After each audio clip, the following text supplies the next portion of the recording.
한국같이 걸음마 단계에 있는 나라의 군사력을 왜 평가해야 되는데요? 한국이 무슨 독자적인 능력입니까? 여기 미국 중앙정보부에서 열린 회의에서 한국 군사력이 처참하게 무시당하고 있는데요. 이 이야기를 듣고 있던 선임 분석관이 조용히 자료를 꺼내들기 시작합니다. 이내 장내는 술렁이고 마는데요. 그 회의 속으로 들어가 보겠습니다. 그날은 지난 3개월간 수집한 대한민국 군사정보 브리핑이 준비되어 있었습니다. 평소보다 2시간 일찍 CIA 본부 지하 3층 전략회의실에 들어섰어요. 12년째 CIA 동아시아 분석과에서 근무하고 있지만 오늘같이 긴장된 적은 처음이었죠. 한국의 위상이 심상치 않아 보였거든요. 회의실 문을 열자마자 느껴진 건 묘한 긴장감이었어요. 평소 같으면 커피 한 잔씩 들고 농담을 주고받을 법한 동료들이 모두 진지한 표정으로 자리에 앉아 있었습니다. 빌 도슨 분석관은 회의실 뒤편에 팔짱을 끼고 서 있었어요. 빌의 표정에서는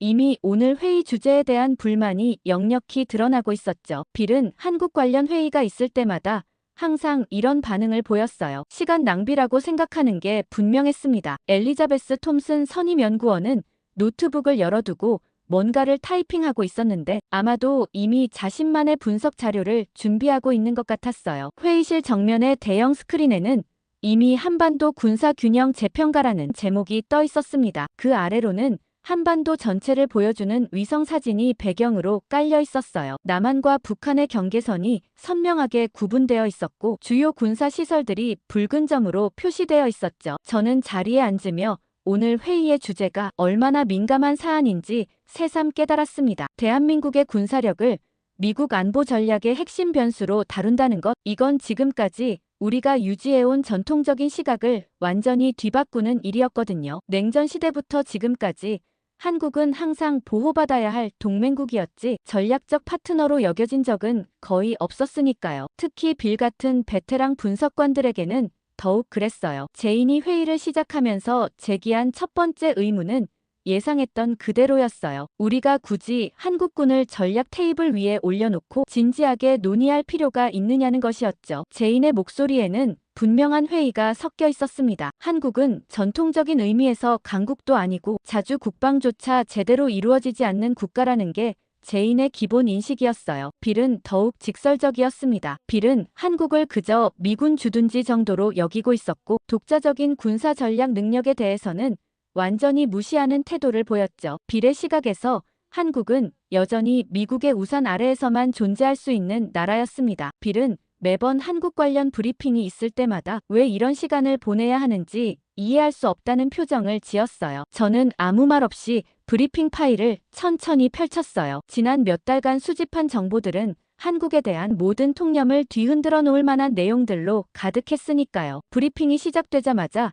저는 첫 번째 충격적인 데이터를 공개했습니다. 대한민국은 현재 GDP 대비 국방비 지출이 세계 6위권에 달하고 있었어요. 더 놀라운 건 세계 9위 방산 수출국이라는 사실이었죠. 이 숫자들을 보여주자 회의실 분위기가 미묘하게 바뀌기 시작했습니다. 제가 준비한 그래프에는 지난 10년간 한국의 방산 수출 증가율이 연평균 15%를 넘어서고 있다는 내용이 담겨 있었어요. 제인은 여전히 회의적인 반응을 보였어요. 그런 통계는 단순히 북한 위협 때문에 어쩔 수 없이 늘어난 것일 뿐이라고 했죠. 한국의 국방비 증가는 자주적 의지라기보다는 상황에 떠밀린 결과라는 게 제인의 해석이었습니다. 제인은 특히 한국이 여전히 전시작전 통제권도 없는 상황에서 무슨 독자적 군사력을 논할 수 있느냐고 반문했어요. 빌은 더욱 노골적으로 무시하는 태도를 보였습니다. 방산 수출이라고 해봤자 미국이나 유럽 기술을 조립해서 파는 수준 아니냐며 깎아내렸죠. 빌의 시각에서는 한국의 모든 군사기술이 여전히 서구의 아류에 불과했어요. K9 자주포든 KF-21 전투기든 결국 외국 기술의 짜깁기라는 게 빌의 고정관념이었습니다. 매튜 리처드슨 고문이 조용히 입을 열었을 때 회의실이 잠시 고요해졌습니다. 매튜는 북한이 아니라 바로 한국이 동북아에서 우리가 놓치고 있는 핵심 변수가 될 수도 있다고 말했어요. 매튜의 이런 발언은 상당히 파격적이었죠. 30년 넘게 동아시아 정세를 분석해온 매튜가 이런 관점을 제시한 건 처음이었거든요. 그 말에 빌은 코웃음을 쳤고 제인은 의아한 표정을 지었습니다. 저는 이때 가장 민감한 정보를 공개했어요. 2025년 현재 한국이 사실상 핵잠수함을 보유하고 있을 가능성이 높다는 정보였죠. 이 말에 회의실 분위기가 완전히 달라졌습니다. 엘리자베스는 타이핑하던 손을 멈췄고 빌은 팔짱을 끼고 있던 자세를 바꿔 앞으로 몸을 기울였어요. 제인은 즉시 반박했습니다. 핵잠수함이라니 미국의 기술 지원도 없는데 어떻게 가능하냐고 물었죠. 한국은 핵확산 금지 조약 체결국이라는 점도 강조했습니다. 제인의 목소리에는 분명한 당황스러움이 섞여 있었어요. 이런 정보가 사실이라면 지금까지 우리가 한국을 바라보던 모든 관점을 바꿔야 했거든요. 저는 준비해온 위성 데이터를 스크린에 띄웠어요. 대한민국 남해안의 비밀 조선소에서 포착된 열감지 반응이었습니다. 일반적인 디젤 잠수함으로는 설명할 수 없는 수준의 열 방출량이 측정되고 있었거든요. 더욱 놀라운 건 이런 활동을 숨기려는 한국 측의 치밀함이었어요. 위성 감시를 피하기 위한 차폐막 설치 야간 작업 위주의 일정 조정 등이 모두 포착되고 있었습니다. 빌은 여전히 믿지 않겠다는 태도였어요. 한국 같은 나라가 미국도 어려워하는 핵잠수함 기술을 독자 개발한다는 게 말이 되냐고 반문했죠. 설령 그런 시도를 하고 있다 해도 제대로 된 성능을 낼 수 있을 리 없다는 게 빌의 주장이었습니다. 빌은 특히 한국의 기술력을 깔보는 발언을 서슴지 않았어요. 매튜가 다시 입을 열었습니다. 매튜는 우리가 한국의 군사기술 발전 속도를 과소평가하고 있는 건 아닌지 의문을 제기했어요. 특히 한국의 조선 기술과 원자력 기술 수준을 고려하면 충분히 가능한 시나리오라고 봤죠. 한국은 이미 원자력 발전소 수출 경험도 있고 조선업에서는 세계 1위 수준이라는 점을 상기시켰습니다. 저는 제인의 반박에 대응하기 위해 더욱 구체적인 자료를 제시했습니다. 스크린에 띄운 위성 사진들은 한국 남해안 거제도 인근의 비밀 조선소 모습이었어요. 일반적인 상업용 조선소와는 완전히 다른 보안 시설들이 눈에 띄었죠. 특히 주목할 만한 건 야간에만 활동하는 특수 크레인들과 대형 차폐막으로 덮인 건조 독이었습니다. 이런 시설들은 민간 선박 제조에는 전혀 필요 없는 것들이었거든요. 더욱 결정적인 증거는 열 감지 위성에서 포착된 데이터였어요. 해당 조선소에서 측정된 열 방출량은 일반적인 디젤 엔진 잠수함 제조 과정에서 나올 수 있는 수준을 훨씬 넘어서고 있었습니다. 특히 원자로 관련 작업에서만 볼 수 있는 특정 파장의 열 신호가 지속적으로 감지되고 있었어요. 이런 패턴은 프랑스나 영국의 핵잠수함 건조 과정에서 관찰되는 것과 매우 유사했습니다. 빌은 여전히 고개를 저었어요. 빌은 그런 시설이 있다고 해서 실제로 핵잠수함을 만들 수 있다는 뜻은 아니라고 주장했습니다. 핵 추진 시스템은 단순히 원자로만 있으면 되는 게 아니라 극도로 정밀한 냉각 시스템 방사능, 차폐 기술, 그리고 무엇보다 소형화된 원자로 설계 기술이 필요하다는 게 빌의 논리였어요. 빌의 시각에서는 한국이 그런 첨단 기술을 보유하고 있을 리 없었습니다. 매튜가 다시 개입했어요. 매튜는 한국의 원자력 기술 수준을 과소평가하고 있는 건 아닌지 의문을 제기했습니다. 한국은 이미 아랍에미리트에 원자력 발전소를 수출한 경험이 있고 자체 설계한 원자로는 세계적으로 인정받는 기술이라고 지적했어요. 더욱이 한국의 조선 기술은 세계 최고 수준이라는 점도 강조했습니다. 이 두 기술이 결합되면 충분히 핵잠수함 개발이 가능하다는 게 매튜의 분석이었죠. 저는 이때 한국의 군사 전략에 대한 새로운 관점을 제시했습니다. 한국이 추구하는 건 단순한 무기 개발이 아니라 조용한 무기화 전략이라는 거였어요. 겉으로는 평화적인 기술 개발로 포장하지만 실제로는 언제든지 군사적 목적으로 전환할 수 있는 이중용도 기술들을 체계적으로 축적하고 있다는 분석이었습니다. 우주 발사체 기술이 대륙 간탄도 미사일로, 원자력 기술이 핵무기로, 그리고 고도의 조선 기술이 핵잠수함으로 전환될 수 있는 기반을 이미 구축해 놓았다는 거였죠. 제인은 여전히 회의적이었어요. 제인은 그런 분석이 지나친 추측에 기반한 것 아니냐고 반문했습니다. 한국이 정말로 그런 장기적인 전략을 가지고 있다면 미국과 사전에 협의했을 것이고 우리가 전혀 모르고 있다는 것 자체가 말이 안 된다는 게 제인의 주장이었어요. 더욱이 한국은 여전히 미국의 해구산에 의존하고 있는 상황에서 독자적인 핵 억지력을 추구할 이유가 없다고 봤습니다. 빌은 더욱 직설적으로 반박했어요. 빌은 한국이 아무리 기술을 발전시켜도 결국 미국 없이는 중국을 상대로 제대로 된 억지력을 발휘할 수 없다고 단정했습니다. 인구 14억의 중국과 5천만의 한국 사이에는 넘을 수 없는 격차가 있다는 게 빌의 논리였어요. 핵잠수함 한두 척 가지고 중국을 견제할 수 있다고 생각하는 건 너무 순진한 발상이라며 조롱했습니다. 저는 이런 반응을 예상하고 있었어요. 그래서 한국의 진짜 전략적 가치에 대한 다른 관점을 제시했습니다. 한국이 중국과 직접 맞서려는 게 아니라 미국과 중국 사이에서 절묘한 균형을 유지하면서 자신만의 생존 공간을 확보하려는 전략을 구사하고 있다는 분석이었어요. 핵잠수함은 그런 전략의 핵심 수단 중 하나였습니다. 바닷속 깊은 곳에서 언제든지 타격할 수 있는 능력을 보유함으로써 어떤 강대국도 한국을 함부로 무시할 수 없게 만드는 것이죠. 엘리자베스가 처음으로 입을 열었어요. 엘리자베스는 한국의 지정학적 위치를 고려하면 이런 전략이 충분히 합리적일 수 있다고 봤습니다. 중국과 일본 사이 그리고 미국과 중국 사이에 끼인 한국으로서는 누구에게도 완전히 의존할 수 없는 상황이라는 거였어요. 따라서 독자적인 억지력 확보가 생존을 위한 필수 전략일 수 있다는 분석이었습니다. 엘리자베스의 발언 이후 회의실 분위기가 새로운 국면으로 접어들었습니다. 저는 이 기회를 놓치지 않고 한국과 미국의 군사 협력 관계에 대한 더욱 깊이 있는 분석을 제시했어요. 사실 우리가 한국을 일방적으로 보호하고 있다고 생각하지만 실제로는 미국이 더 많은 이익을 얻고 있다는 데이터였습니다. 한국의 군사 기지와 첨단 사이버망 그리고 정보 수집 자산들을 통해 미국은 동아시아 전체를 효과적으로 커버하고 있었거든요. 엘리자베스는 이 부분에 크게 공감했어요. 엘리자베스는 한국이 단순한 지원국이 아니라 사실상 공동기획자 역할을 하고 있다고 분석했습니다. 최근 몇 년간 한미연합훈련을 보면 한국군이 단순히 미군의 지시를 따르는 게 아니라 작전 기획 단계부터 적극적으로 참여하고 있다는 거였어요. 특히 사이버전과 우주작전 분야에서는 한국의 기술력이 미군에게도 상당한 도움이 되고 있다는 평가였습니다. 빌은 여전히 납득하지 못하겠다는 반응을 보였어요. 빌은 그래도 한국이 독자적인 방어 능력이 부족한 건 분명한 사실이라고 주장했습니다. 미국 없으면 제대로 움직이지도 못하는 나라 아니냐는 게 빌의 기본 인식이었죠. 빌의 시각에서는 한국이 아무리 발전해도 여전히 미국의 의존적인 존재였고 독자적인 군사작전 능력은 거의 없다고 봤습니다. 특히 대중국 견제라는 측면에서는 한국의 역할이 미미하다는 게 빌의 생각이었어요. 저는 빌의 이런 고정관념을 깨뜨리기 위해 최근 연합훈련 사례를 구체적으로 제시했습니다. 2024년 을지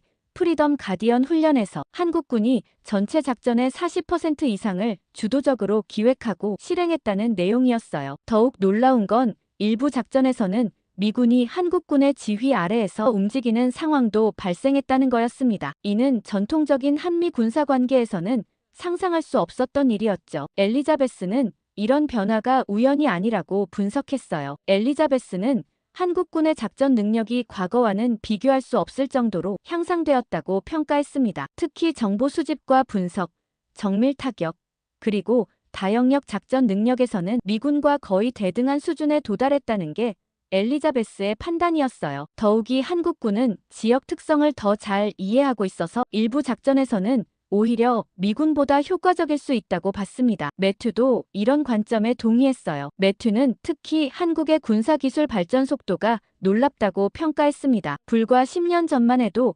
한국은 미국의 기술을 도입해서 사용하는 수준이었지만 이제는 일부 분야에서 독자적인 기술을 개발해서 미국에 역수출하는 단계까지 왔다는 거였어요. 특히 전자전 장비와 무인기 기술 분야에서는 한국이 세계 최고 수준에 도달했다고 봤습니다. 빌은 여전히 회의적이었어요. 빌은 그런 기술들도 결국 기초과학이나 핵심 소재는 미국에 의존하고 있지 않느냐고 반문했습니다. 아무리 조립 기술이 뛰어나도 핵심 부품을 만들지 못하면 결국 종속적인 관계에서 벗어날 수 없다는 게 빌의 논리였어요. 빌은 특히 반도체나 항공기 엔진 같은 핵심 기술에서는 한국이 여전히 미국과 격차가 크다고 강조했습니다. 저는 이런 빌의 지적이 부분적으로는 맞다고 인정했어요. 하지만 한국이 그런 약점들을 인식하고 체계적으로 보완해 나가고 있다는 점을 강조했습니다. 특히 소재 부품 장비 분야에서 일본과의 무역 분쟁을 겪으면서 한국은 핵심 기술의 국산화에 더욱 박차를 가하고 있었거든요. 실제로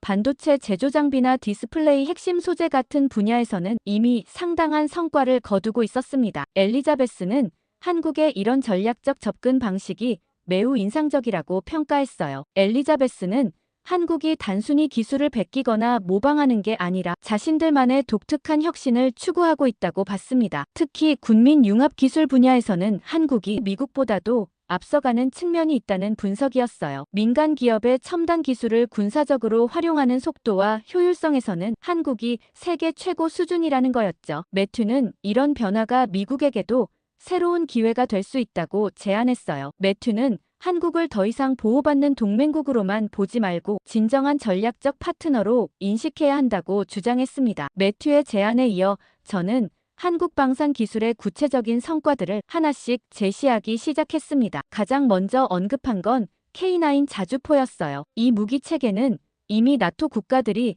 러시아와의 전면전에 대비해 대량으로 구매하고 있는 상황이었습니다. 폴란드가 600대 이상을 주문했고 호주도 30대를 도입하기로 결정했죠. 더욱 놀라운 건 이들 국가가 K9을 선택한 이유가 단순히 가격 때문이 아니라는 점이었어요. 엘리자베스는 K9의 기술적 우수성에 대해 자세히 설명했습니다. 엘리자베스는 K9이 사격 정확도와 기동성 그리고 유지보수 편의성에서 기존의 서구 자주포들을 압도하고 있다고 평가했어요. 특히 자동장전 시스템과 사격 통제 시스템은 독일이나 미국의 동급 무기보다도 뛰어나다는 분석이었습니다. 더욱이 한국은 이런 기술을 완전히 독자 개발했다는 점에서 의미가 크다고 봤죠. 빌은 여전히 인정하기 싫어하는 기색을 보였어요. 빌은 그래도 미국의 BAE에서 개발한 자주곡사포 팰러딘이나 독일의 자주곡사포보다는 못할 거라고 주장했습니다. 아무리 한국 기술이 발전했다고 해도 수십 년간 축적된 서구의 노하우를 따라잡기는 어렵다는 게 빌의 생각이었어요. 빌은 특히 극한 상황에서의 내구성이나 신뢰성 면에서는 여전히 격차가 있을 거라고 단정했습니다. 저는 빌의 이런 선입견을 깨뜨리기 위해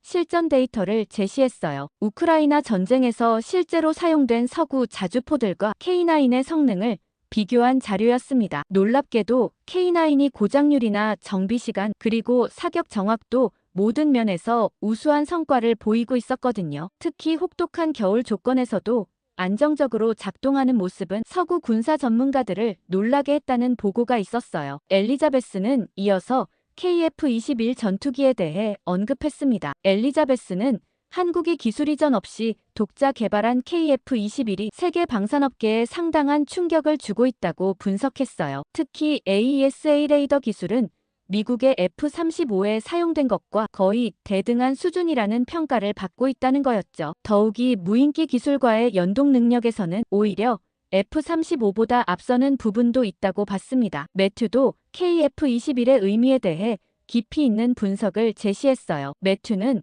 한국이 전투기를 독자 개발했다는 것 자체가 기술 독립국으로 도약했다는 증거라고 평가했습니다. 전투기는 한 나라의 모든 첨단 기술이 집약된 결과물이라는 거였어요. 항공역학과 소재공학 그리고 전자공학 또 소프트웨어 기술 등이 모두 최고 수준에 도달해야만 가능한 일이라는 분석이었죠. 빌은 여전히 회의적인 반응을 보였어요. 빌은 KF-21도 결국 핵심 부품은 미국산을 사용하고 있지 않느냐고 반박했습니다. 특히 엔진은 여전히 미국의 지휘 제품에 의존하고 있고 일부 핵심 센서들도 서구 기술을 도입한 것 아니냐는 지적이었어요. 빌의 관점에서는 한국이 아무리 조립 기술이 뛰어나도 진정한 의미의 독자 개발은 아니라는 거였습니다. 저는 빌의 지적이 부분적으로는 맞다고 인정하면서도 중요한 반박 자료를 제시했어요. 한국이 KF-21 개발 과정에서 핵심 부품들의 국산화를 단계적으로 추진하고 있다는 내용이었습니다. 특히 항공기 엔진을 제외한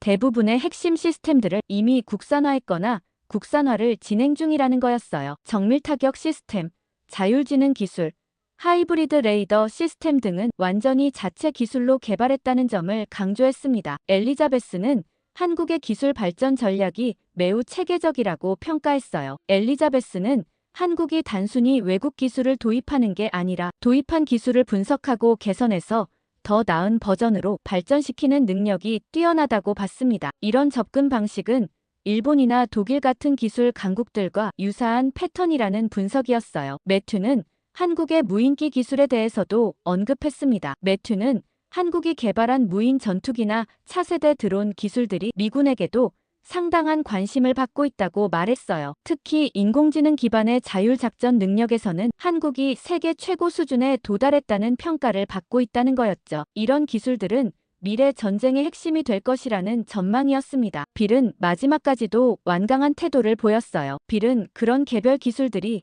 아무리 뛰어나도 전체적인 시스템 통합 능력에서는 여전히 미국을 따라잡을 수 없다고 주장했습니다. 진정한 군사 강국이 되려면 개별 무기가 아니라 전체 작전 체계가 완벽하게 통합되어야 하는데 한국은 아직 그런 수준에 도달하지 못했다는 게 빌의 마지막 논리였어요. 빌의 마지막 반박 이후 회의실에는 잠시 정적이 흘렀습니다. 저는 이 순간이 가장 민감한 주제를 꺼낼 때라고 판단했어요. 맥케이 국장이 조용히 입을 열며 핵무기 논의는 매우 민감한 사안이라고 전제했습니다. 맥케이는 한국이 정말로 핵무기를 만들 수 있는 능력을 갖추고 있는지에 대해 신중하게 접근해야 한다고 강조했어요. 이런 분석이 잘못되면 외교적으로 심각한 파장을 일으킬 수 있다는 우려를 표명했죠. 매튜는 이론적으로는 충분히 가능하다는 분석을 제시했습니다. 매튜는 한국의 원자력 기술이 세계 5위 수준에 도달했다고 평가했어요. 더욱이 핵연료 재처리 인프라도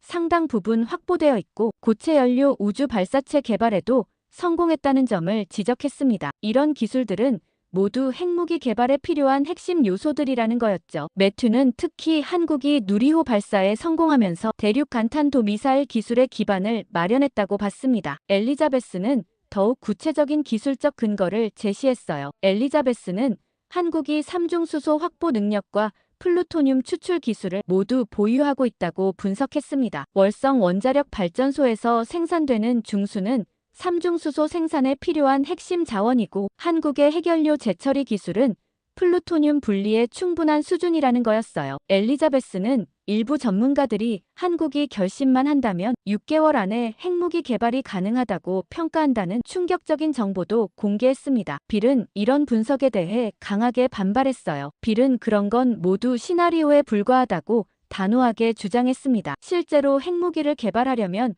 미국이 허용해야 하는데 그런 일이 가능하겠느냐는 게 빌의 논리였어요. 빌은 한국이 NPT 체제 하에서 IAEA의 엄격한 감시를 받고 있는 상황에서 비밀리에 핵무기를 개발한다는 것은 현실적으로 불가능하다고 봤습니다. 더욱이 미국과의 동맹 관계를 고려하면 그런 시도 자체가 말이 안 된다는 주장이었죠. 저는 빌의 이런 반응을 예상하고 있었어요. 그래서 문제는 허용이 아니라 능력이라는 점을 강조했습니다. 한국은 이미 핵무기 개발에 필요한 모든 기술적 기반을 갖추고 있다는 거였어요. 단지 정치적으로 선택하지 않았을 뿐이라는 분석이었습니다. 저는 특히 한국의 우라늄 농축 기술과 관련된 최신 정보를 제시했어요. 표면적으로는 연구용이라고 하지만 그 기술 수준이 무기급 농축에 필요한 수준에 근접해 있다는 내용이었죠. 엘리자베스는 한국의 핵기술 발전이 매우 체계적이고 장기적인 계획하에 이루어지고 있다고 분석했어요. 엘리자베스는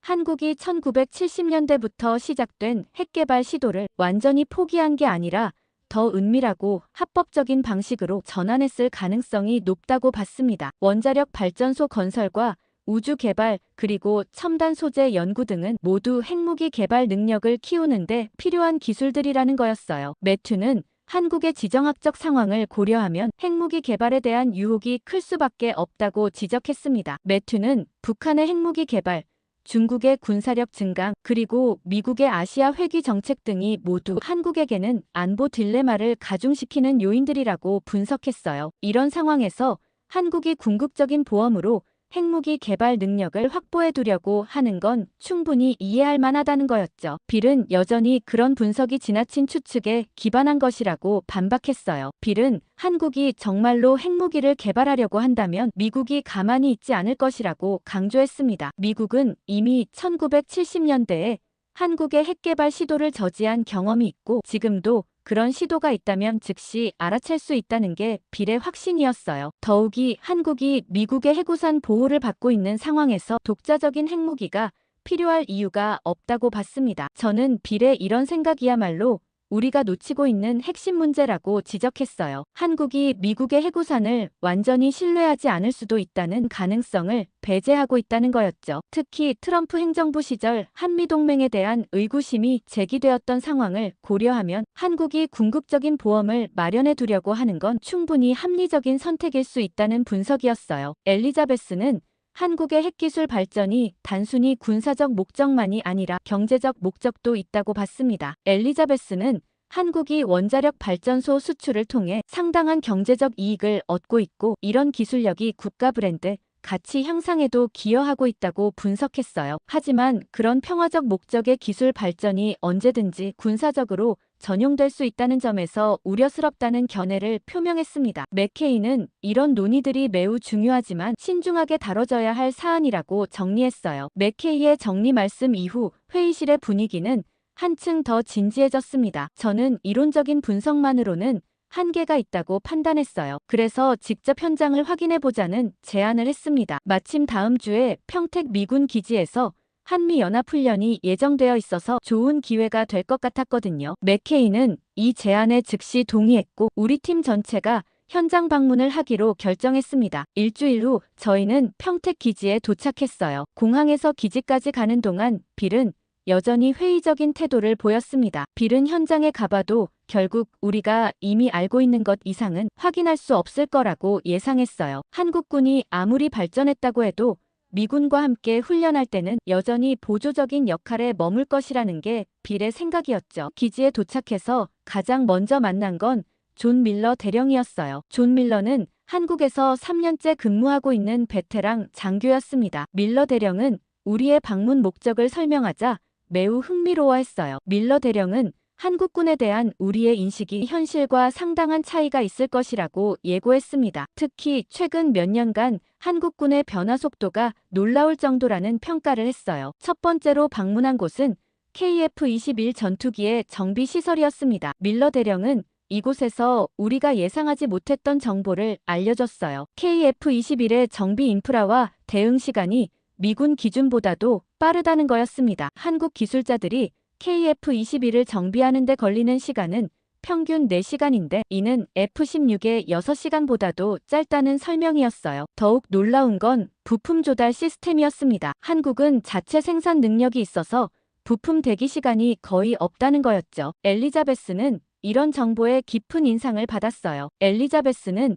정비 효율성이 실제 작전 능력에 미치는 영향이 크다는 점을 잘 알고 있었거든요. 아무리 좋은 무기라도 정비가 제때 이루어지지 않으면 무용지물이 되는데 한국이 이 부분에서 미군보다 우수한 성과를 보이고 있다는 건 상당히 의미 있는 일이었습니다. 두 번째로 방문한 곳은 통합작전센터였어요. 여기서 만난 마크 존슨 중령은 한국군과의 합동작전 경험이 풍부한 장교였습니다. 존슨 중령은 우리에게 한국군과 진짜 함께 싸울 수 있다는 믿음을 갖고 있다고 말했어요. 존슨 중령의 설명에 따르면 한국군의 작전 기획 능력과 실행 능력이 과거와는 비교할 수 없을 정도로 향상되었다는 거였습니다. 특히 정보 분석과 의사결정 속도에서는 때때로 미군보다도 빠르다는 평가였어요. 매튜는 존슨 중령의 이런 평가가 매우 중요한 의미를 갖는다고 봤습니다. 매튜는 현장에서 직접 함께 작전을 수행하는 장교들의 증언이야말로 가장 신뢰할 만한 정보라고 생각했어요. 이론적인 분석이나 서류상의 데이터보다 실제 경험에 기반한 평가가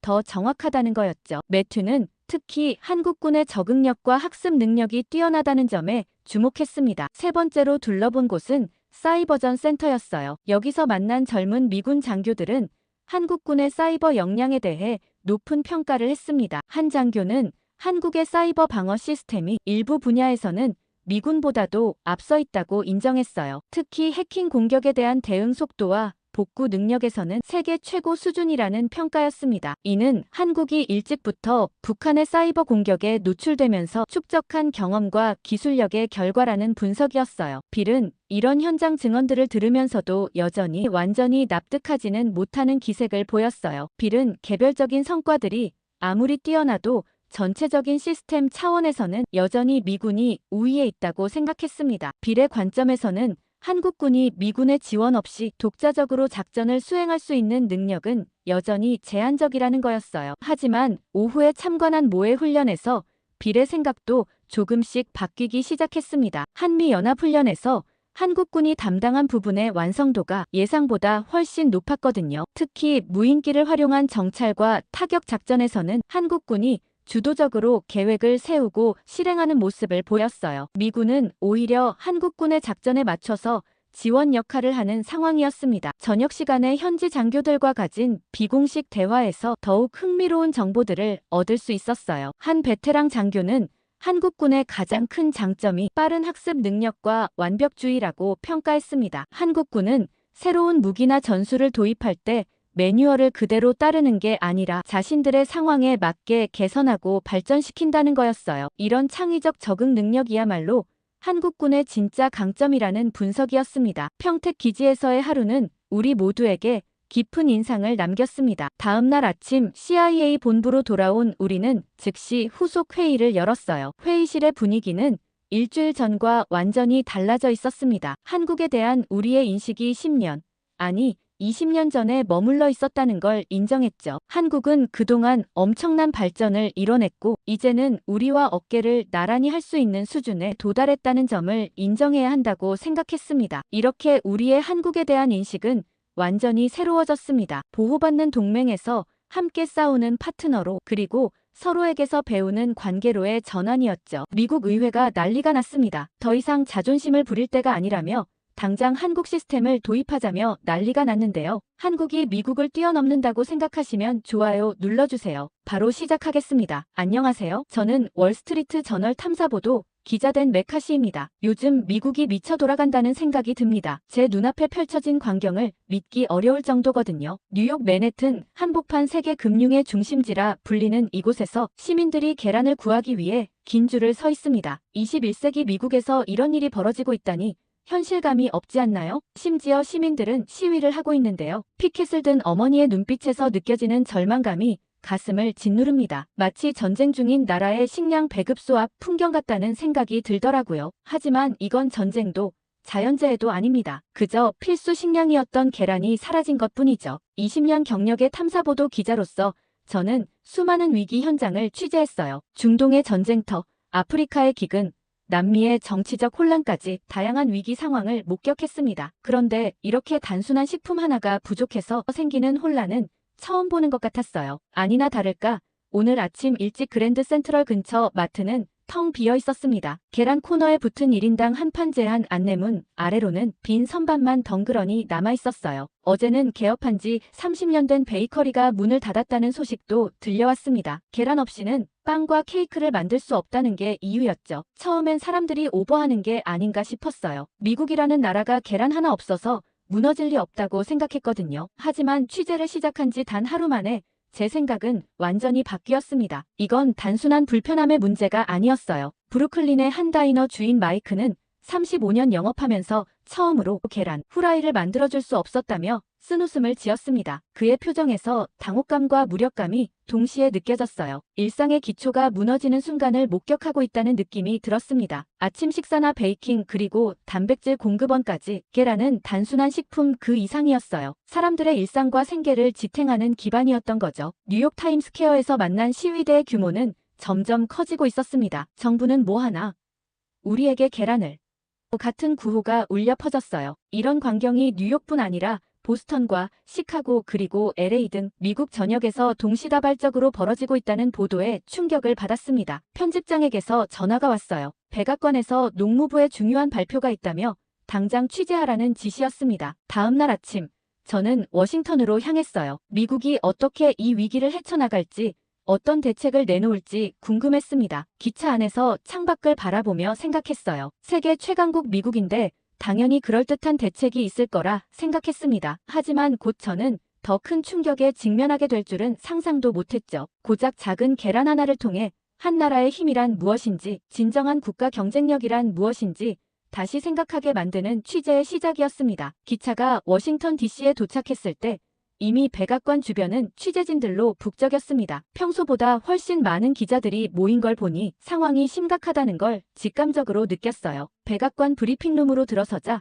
긴장감이 물결처럼 느껴졌습니다. 농무부 장관이 아닌 농무부 차관이 단상에 섰다는 점이 먼저 눈에 들어왔죠. 브리핑이 시작되고 첫 5분간 차관은 현 상황에 대한 설명을 했어요. 조류 독감으로 인한 닭 폐사, 공급망 붕괴, 그리고 수입 경로 차단까지. 그런데 그 다음 순간 제 귀를 의심할 수밖에 없는 말이 나왔습니다. 한국 정부와 계란 수입 협상 중입니다. 순간 기자실이 술렁였어요. 미국이 한국에서 계란을 수입한다니 어처구니가 없었죠. 세계 최강국 미국이 한국에 계란을 부탁한다니, 그것도 협상까지 하면서요. 저는 속으로 비웃음이 나왔습니다. 이건 기사화하기 딱 좋은 건수였어요. 최근의 관세 정책으로 미국이 다른 나라에 어마어마한 관세를 부과하는 게 당연시 여겨졌는데 계란 하나로 협상까지 해야 한다니 미국 자존심이 말이 아니었죠. 차관은 한국이 최근 AI 기반 데이터 시스템으로 식량 공급망을 효율적으로 관리하고 있어 조류 독감 대응에 성공했다고 설명했습니다. 미국은 이번 협상에서 단순히 계란만 수입하는 것이 아니라 한국의 시스템도 함께 살펴볼 예정이라고 하더군요. 기자회견이 끝난 후 다른 기자들과 눈이 마주쳤습니다. 다들 저와 비슷한 생각을 하고 있는 게 분명했어요. 미국이 한국에게 도움을 요청한다니 세계 질서가 뒤바뀐 듯한 느낌이었습니다. 로비에서 CNN에서 일하고 있는 동료 제시카를 만났어요. 제시카는 이게 웃긴 일이 아니라 심각한 국가 안보 문제라고 말했습니다. 식량 안보가 무너지면 모든 안보가 무너진다는 거죠. 처음엔 그녀의 말이 과장되게 들렸지만 곧 그 무게를 실감하게 됐어요. 백악관을 나와 커피숍에 앉아 노트북을 펼치고 기사 초안을 작성했습니다. 미국 계란 위기로 한국에 손 내밀다라는 제목을 달았어요. 그리고 한국에서는 식량 관리를 어떻게 하고 있는지 궁금해서 조사를 시작했습니다. 인터넷 검색 결과 한국은 5년 전부터 AI를 이용해 농축산물 수급관리 시스템을 구축해왔다는 사실을 알게 됐어요. 이 시스템은 생산량 예측부터 질병 발생 가능성,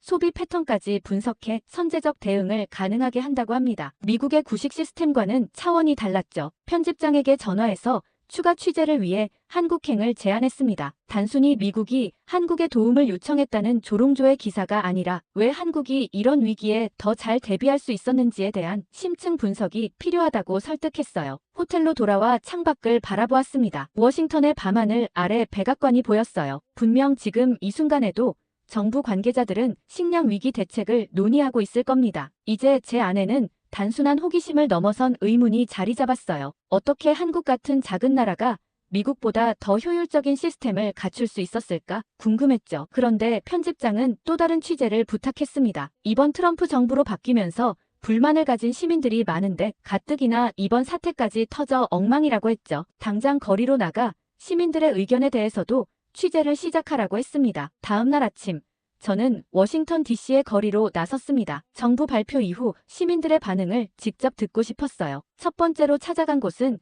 조지타운의 작은 베이커리였습니다. 평소라면 아침부터 빵 굽는 향기로 가득했을 곳이 문을 닫고 있었어요. 창문에는 계란 부족으로 임시 휴업이라는 종이가 붙어 있었죠. 그 옆 카페에서 만난 주인 마사는 25년간 이 자리를 지켰다고 했습니다. 그녀의 이야기는 제 가슴을 무겁게 했어요. 아침 메뉴의 절반을 제공할 수 없게 되었고 직원 3명을 해고해야 했다고 합니다. 마사의 눈에 눈물이 고였습니다. 단순한 재료 하나가 어떻게 한 사람의 인생을 뒤흔들 수 있는지 직접 보는 순간이었어요. 믿기 어려웠죠. 그러고는 이스턴 마켓으로 향했습니다. 그곳에선 평소 북적이던 계란 코너 앞에 긴 줄이 늘어서 있었어요. 1시간 기다려도 계란을 살 수 있을지 확실하지 않다는 말에도 사람들은 자리를 지켰습니다. 슈퍼마켓 안은 전쟁터와 다름없었어요. 계란 코너 앞에서 두 여성이 마지막 남은 계란 한 판을 놓고 고성이 오갔습니다. 한 여성은 아픈 아이에게 단백질이 필요하다며 손을 뻗었고 다른 여성은 자신이 먼저 집었다며 놓지 않았어요. 순식간에 고함 소리가 매장 전체로 퍼졌습니다. 금발의 여성은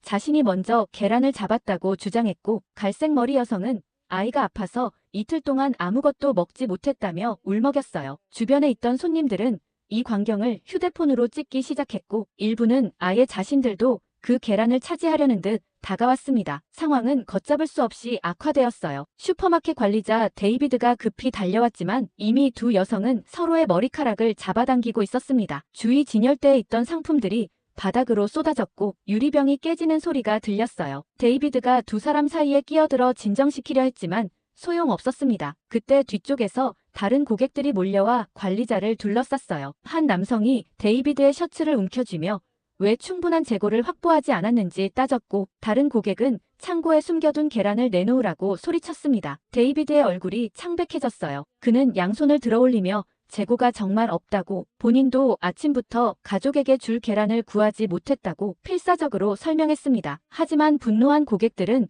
들을 생각이 없어 보였어요. 한 노인은 데이비드를 향해 부자들에게만 팔려고 계란을 빼돌린 것이 아니냐며 지팡이를 흔들며 소리쳤습니다. 저는 이 상황을 취재하며 이게 단순한 물자 부족이 아니라 사회적 신뢰의 붕괴라는 것을 깨달았어요. 사람들은 더 이상 시스템을 믿지 않았고 관리자나 당국의 말을 신뢰하지 않았습니다. 갑자기 누군가 창고를 확인하자고 외쳤고 10명 정도의 고객이 직원 전용 문을 향해 달려갔어요. 데이비드와 직원들이 막아섰지만 밀려나기 시작했습니다. 경찰 사이렌 소리가 들렸어요. 3명의 경찰관이 매장으로 들어와 상황을 진정시키려 했습니다. 한 경찰관이 확성기로 매장을 비워달라고 요청했지만 사람들은 물러설 생각이 없어 보였어요. 누군가 그들은 그저 먹을 것을 원할 뿐이라고 외쳤고 다른 사람들도 이에 동조했습니다. 결국 경찰은 추가 인력을 요청했고 20분 후 무장한 경찰들이 매장을 완전히 비웠어요. 슈퍼마켓 입구에는 재고 소진으로 임시 휴업이라는 팻말이 급하게 붙여졌습니다. 밖으로 나오며 데이비드와 짧게 대화를 나눴어요. 그는 30년 근무 중 이런 상황은 처음이라며 고개를 저었습니다. 사재기, 싸움, 심지어 통제 불능 상태까지 경험했다고 해요. 데이비드의 말에 따르면 이건 단순한 식품 부족이 아니라 사회적 안전망이 무너지는 순간이었습니다. 조금 더 차분한 분위기의 다른 매장으로 발걸음을 옮겼어요. 그곳에서 만난 새 아이의 엄마 레이첼은 아이들에게 며칠째 계란을 못 먹이고 있다고 했습니다. 아이들이 계란 프라이와 오믈렛을 해달라고 성화라서 정말 힘들다고 해요. 그동안 당연하게 여겼던 식탁 위의 음식들이 얼마나 소중한지 이제야 깨달았다고 눈시울을 붉혔습니다. 씁쓸한 마음으로 돌아가는 길에 전화가 왔어요. 편집장이었습니다. 제 기사가 많은 반향을 일으켰고 한국의 식량 안보 시스템에 대한 심층 취재를 허가한다고 했어요. 내일 아침 비행기로 서울행 티켓이 예약되어 있다고 했습니다. 침대에 누워 오늘 만난 사람들의 얼굴을 떠올렸어요. 그들의 이야기는 단순한 불편함을 넘어 실존적 위기를 보여주고 있었습니다. 계란 하나가 이토록 많은 사람들의 삶을 뒤흔들 수 있다는 사실이 충격적이었어요. 이제 저는 알고 싶었습니다. 한국은 어떻게 이 위기를 피할 수 있었는지, 그리고 미국이 배울 수 있는 것은 무엇인지. 비행기에 오르기 전 마지막으로 워싱턴 포스트 기사를 훑어보았습니다. 헤드라인은 충격적이었어요. 미국 식품 위기로 한국의 구원 요청. 기사를 읽어내려가며 불편한 감정이 치밀어 올랐습니다. 자랑스러운 미국인으로서 이런 상황이 부끄럽게 느껴졌어요. 하지만 기자로서는 이 사태의 깊은 뿌리를 파헤쳐야 했죠. 기내에서 노트북을 열고 작업을 시작했습니다. 한국의 식량 안보 시스템에 관한 자료를 찾던 중 우연히 국가안보위원회의 내부 보고서를 입수했어요. 제 오랜 정보원 중 한 명이 보내준 자료였죠. 보고서의 내용은 충격적이었습니다. 한국은 AI 기술을 기반으로 한 수요 예측 시스템으로 달걀이나 우유, 쌀, 그리고 채소와 고기 등 핵심 식재료를 전국 단위로 통제 및 안정화하고 있음. 보고서를 읽어내려갈수록 미국과 한국의 시스템 차이점이 명확해졌어요. 우리는 위기가 발생한 후 대응하는 반면 한국은 위기가 오기 전에 예방하는 시스템을 구축했다는 점이었습니다. 단순한 기술의 차이가 아니라 접근 방식의 차이였어요. 더 놀라운 건 한국의 이런 시스템이 최근에 구축된 게 아니라는 점이었습니다. 5년 전부터 차근차근 준비해온 결과물이었어요. 미국이 군사력과 첨단 기술에 투자하는 동안 한국은 군사력과 기술은 물론 국민의 식탁을 지키는 시스템까지 챙겼던 거죠. 창밖으로 펼쳐진 태평양을 바라보며 씁쓸한 현실을 인정할 수밖에 없었습니다. 우리는 유통 트럭조차 제대로 관리하지 못하는데 그들은 이미 미래를 내다보고 준비하고 있었어요. 이건 단순한 계란 부족 문제가 아니었습니다. 국가 시스템의 근본적인 차이였죠. 보고서 마지막 부분에는 더 충격적인 분석이 있었어요. 미국은 단순히 한국으로부터 계란을 수입하는 것이 아니라 한국의 통합식량관리 시스템을 벤치마킹해야 한다. 이대로 가면 다음은 계란이 아니라 밀이나 육류 혹은 채소까지 기초식량 전반으로 위기가 확산될 가능성 높음. 비행기가 흔들릴 때마다 제 마음도 함께 흔들렸습니다. 미국 기자로서의 자존심과 탐사보도 기자로서의 사명감 사이에서 갈등했어요. 이 이야기를 어떻게 풀어야 할지 고민이 깊어졌습니다. 태블릿을 켜고 미리 다운로드 해두었던 한국의 식량관리 시스템에 대한 자료를 더 찾아보았어요. 한국농림축산식품부가 구축한 K푸드 체인이라는 시스템은 생산부터 소비까지 전 과정을 데이터로 추적했습니다. 소비 패턴에 따라 생산량을 조절하고 AI로 질병 발생 가능성을 예측해 선제적으로 대응했어요. 그런데 정말 독특한 점이 하나 있었습니다. 한국의 위기 관리 방식은 정말 특이했어요. 그들은 위기를 관리하는 게 아니라 예방했어요. 조류 독감이 발생하기 전에 이미 위험 지역의 닭장을 격리하고 대체 공급망을 확보했던 겁니다. 효율성을 넘어 선제적 대응이라는 철학적 차이였어요. 비행 시간이 흐르며 제 기사의 방향도 명확해졌습니다. 우리가 필요한 건 계란이 아니라 한국의 시스템이었습니다. 미국은 계란을 수입하는 것보다 먼저 한국의 시스템을 배워야 했죠. 인천국제공항에 발을 디딘 순간 마치 다른 세계에 온 것 같은 느낌이 들었습니다. 비행기에서 내려 입국장으로 향하는 동안 눈에 띄는 질서정연함에 먼저 놀랐어요. 뉴욕의 JFK나 LA의 LAX와는 완전히 다른 분위기였습니다. 입국 절차는 놀라울 정도로 효율적이었어요. 입국 신고서를 작성할 때 여러 언어로 된 안내문이 있었고 심지어 식품 관련 취재를 위해 왔다는 제 말에 특별 검역 라인으로 안내받았습니다. 담당 공무원은 친절하게 미소 지으며 상세한 질문표를 건넸어요. 조류독감 발생 지역 방문 여부, 농장 방문 계획 등을 꼼꼼히 체크했습니다. 그리고 한국에 도착하자마자 호텔에 체크인한 후 곧바로 강남의 대형마트로 향했어요. 평일 저녁이었지만 마트는 사람들로 북적였습니다. 식품 코너로 가자 다시 한번 놀랐어요. 계란 코너에는 다양한 종류의 계란이 가지런히 진열되어 있었습니다. 유기농이나 방목 그리고 오메가3 강화 계란까지 있었죠. 가격표를 보니 미국보다 오히려 저렴했어요. 저는 거기서 마트 매니저 김정우 씨를 만났습니다. 그는 한국의 식품 유통 시스템에 대해 자세히 설명해 주었어요. 한국은 전국의 모든 마트와 유통센터를 연결하는 통합 플랫폼을 운영한다고 합니다. 실시간으로 재고를 확인하고 수요를 예측해 공급량을 조절한다고 했어요. 조류독감이 발생했을 때도 이미 대체 공급망이 준비되어 있었다고 합니다. 김정우 씨의 말에 따르면 이건 단순한 시스템의 문제가 아니었어요. 한국 사회 전체가 위기 대응에 익숙하다는 겁니다. 자원이 부족한 나라에서 효율성은 선택이 아닌 필수였다고 해요. 그의 설명을 들으며 미국과의 근본적인 차이를 느꼈습니다. 그날 저녁 무렵 호텔 근처 식당에서 식사를 하며 주변 사람들을 관찰했어요. 모두가 평범한 일상을 즐기고 있었습니다. 미국에서는 계란 부족으로 레스토랑들이 문을 닫고 있는데 이곳에서는 오믈렛과 계란찜 그리고 계란말이가 메뉴판에 그대로 있었어요. 마치 평행 우주에 온 것 같은 기분이었습니다. 저는 식사를 하며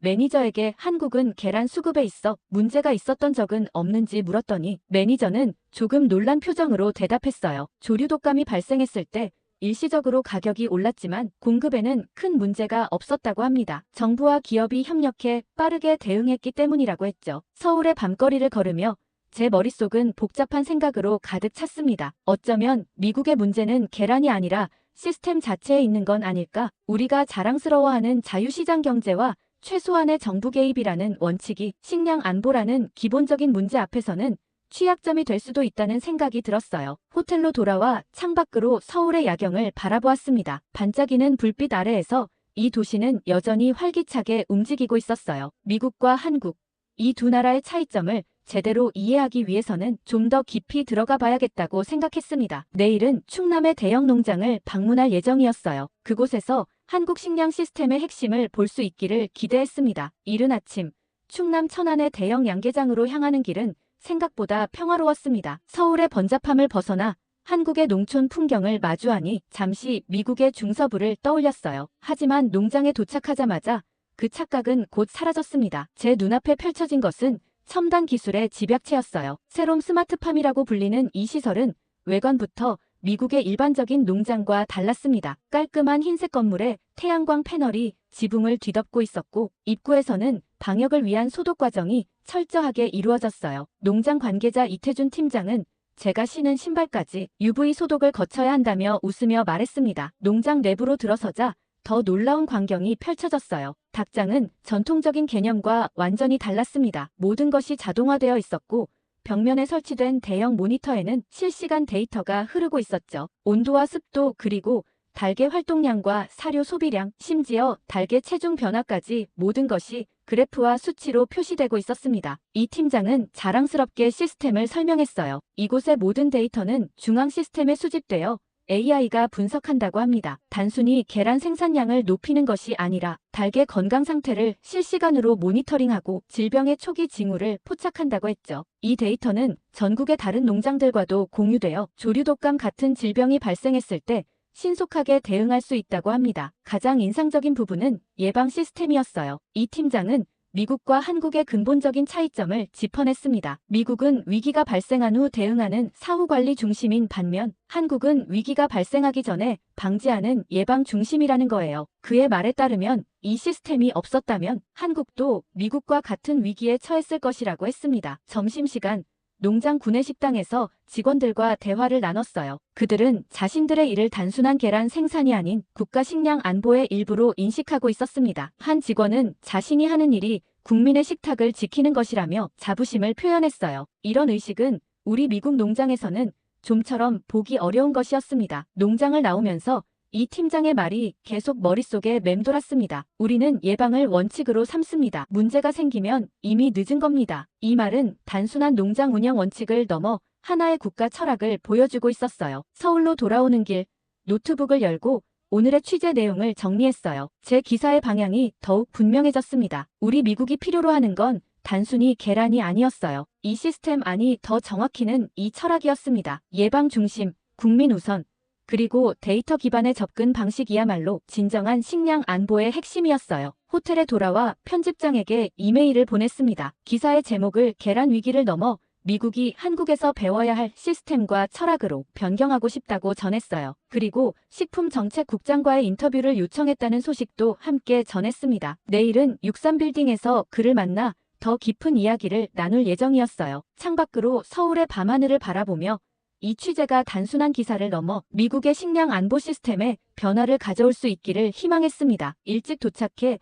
63빌딩 전망대에서 바라보는 한강의 모습은 압도적이었습니다. 57층 고급 한식당에 자리를 잡고 한국의 수도를 내려다보니 이 도시의 에너지가 생생하게 느껴졌어요. 불과 70년 전 이 도시는 전쟁의 폐허였다고 알고 있어요. 한국 전쟁 당시 서울은 잿더미로 변했고 한강의 다리들은 모두 파괴되었다고 배웠죠. 그 잿더미 위에 이런 화려한 도시가 세워졌다는 사실이 믿기지 않았습니다. 한강의 기적이라 불리는 한국의 경제 발전은 세계사에서도 유례없는 속도였다고 합니다. 전쟁 후 세계 최빈국 중 하나였던 나라가 이제는 선진국 반열에 올랐다는 것이 놀라웠습니다. 창밖으로 보이는 첨단 빌딩들과 완벽하게 정비된 도로, 그리고 한강을 따라 이어진 공원들, 이 모든 것이 불과 한 세대 만에 이루어졌다는 사실이 경이로웠어요. 뉴욕도 물론 대단한 도시지만 서울은 마치 압축된 시간 속에서 진화한 도시 같았습니다. 이런 급속한 발전 과정에서 한국은 어쩌면 필연적으로 위기관리 시스템을 발전시켜야 했을 거예요. 자원이 부족한 상황에서 효율성은 선택이 아닌 생존의 문제였을 테니까요. 한강을 바라보며 감탄하는 가운데 한국식품정책국장 박민준 국장이 도착했습니다. 그는 영어가 유창했고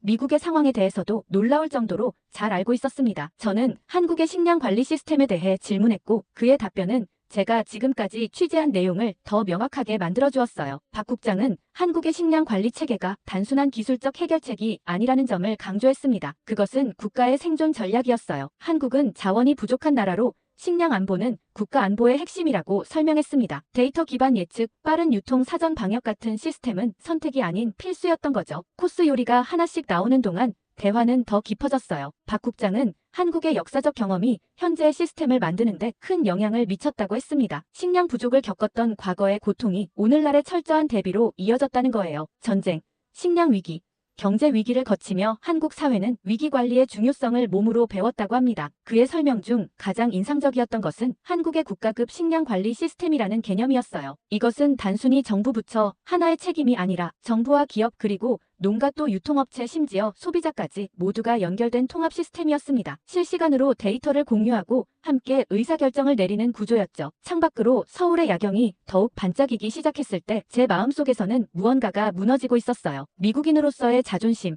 세계 최강국에 대한 확신, 그리고 우리 시스템의 우월성에 대한 믿음이 조금씩 균열을 일으키고 있었습니다. 솔직한 마음을 털어놓았어요. 처음에는 단순히 계란을 사러 왔지만 지금은 우리가 한국에게 배워야 하는 이유를 더 많이 생각하고 있다고 말했습니다. 박 국장의 반응은 의외로 겸손했어요. 배움도 외교의 한 형태라며 때로는 협력보다 모방이 더 절실할 수 있다고 말했습니다. 식사를 마치고 호텔로 돌아오는 길, 서울의 거리는 여전히 활기찼습니다. 호텔 로비에 들어서자 뉴욕에서 온 메시지가 쏟아졌습니다. 편집장은 제 중간 보고에 큰 관심을 보였고 오늘 결과를 궁금했죠. 심지어 미국 정부 관계자들도 관심을 보이고 있다고 했습니다. 그날 저는 밤늦게까지 앉아 기사를 완성했습니다. 손가락이 키보드 위를 춤추듯 움직였어요. 한국에서 보고 배운 모든 것을 정리하면서 제 생각도 더욱 명확해졌습니다. 제목은 고심 끝에 미국이 한국으로부터 가져와야 할 건 달걀이 아니라 위기를 예측하는 완벽한 시스템이다로 정했습니다. 그리고 바로 원고를 보내고 비행기에 올랐죠. 비행기로 뉴욕에 도착했을 때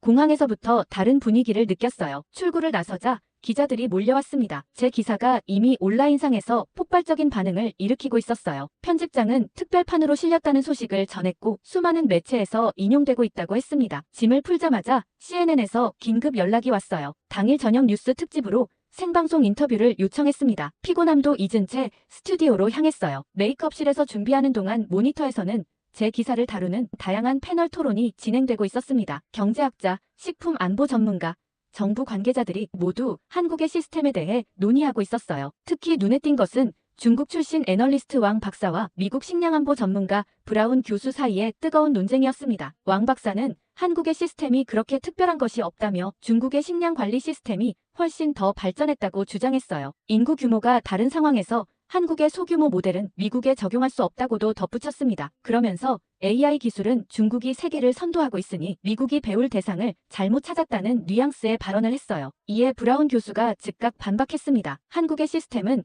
단순한 기술의 문제가 아니라 투명성과 효율성 그리고 예방 중심의 철학이 핵심이라고 강조했어요. 중국의 시스템은 규모가 크지만 투명성이 부족하고 관료주의적 장애물이 많다는 점도 지적했습니다. 두 사람의 설전은 점점 격화되어 진행자가 중재에 나설 정도였어요. 이 논쟁을 지켜보며 제가 취재한 내용이 단순한 기술적 비교를 넘어 국제적인 체면과 자존심의 문제로까지 확대되고 있다는 사실을 실감했습니다. 제 기사가 의도치 않게 국제관계의 미묘한 긴장을 건드린 셈이었어요. 생방송 인터뷰는 예상보다 훨씬 깊이 있게 진행되었고 저는 한국에서 보고 느낀 것들을 솔직하게 전했습니다. 미국이 군사력과 첨단 기술에 투자하는 동안 한국은 국민의 식탁을 지키는 시스템에 투자했다는 점도 강조했습니다. 이때 왕 박사가 다시 끼어들었어요. 제 분석이 너무 감상적이라며 한국의 시스템은 결국 중국의 모델을 모방한 것에 불과하다고 주장했습니다. 심지어 한국의 AI 기술도 중국에서 유입된 것이라는 근거 없는 발언까지 이어갔어요. 브라운 교수가 즉각 반박했습니다. 그는 실제 데이터를 제시하며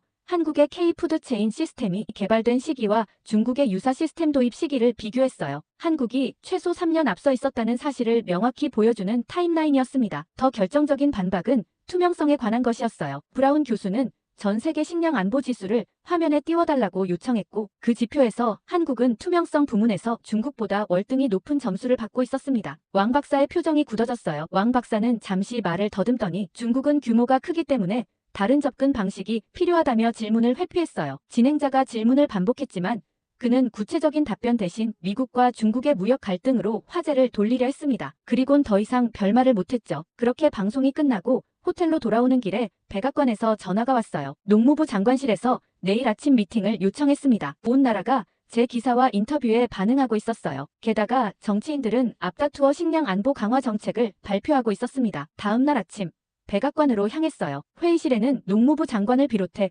국가안보위원회, 경제자문위원회 인사들이 모여 있었습니다. 그들은 제 기사를 상세히 읽었고 한국의 시스템에 대해 더 알고 싶어 했어요. 2시간 넘게 이어진 미팅에서 저는 취재 과정에서 보고 배운 모든 것을 공유했습니다. 회의가 끝날 무렵 농무부 장관이 중요한 결정을 발표했어요. 미국과 한국 식량 안보 정책 자문단을 구성할 계획이며 저에게도 참여를 요청한다는 것이었습니다. 단순히 계란 수입을 넘어 한국의 식량 관리 시스템을 벤치마킹해 미국 실정에 맞게 적용하는 프로젝트를 시작한다고 했어요. 장관은 이 결정이 단기적인 위기 대응이 아닌 미국 식량 안보의 패러다임을 전환하는 역사적인 순간이 될 것이라고 강조했습니다. 이 소식이 언론에 공개되자 반응은 더욱 뜨거웠어요. 일부에서는 미국이 다른 나라에서 배운다는 것은 약점의 표시라고 비판했지만 대다수는 이를 현명한 선택이라고 지지했습니다. 특히 식량 위기를 직접 겪은 시민들의 지지가 압도적이었어요. 신문사로 돌아오는 길에 우연히 만난 시민들은 정부의 결정을 환영한다며 빨리 계란 품귀 현상이 해결되기를 바란다고 말했습니다. 전문가들 사이에서도 다양한 의견이 오갔어요. 보수 성향의 싱크탱크에서는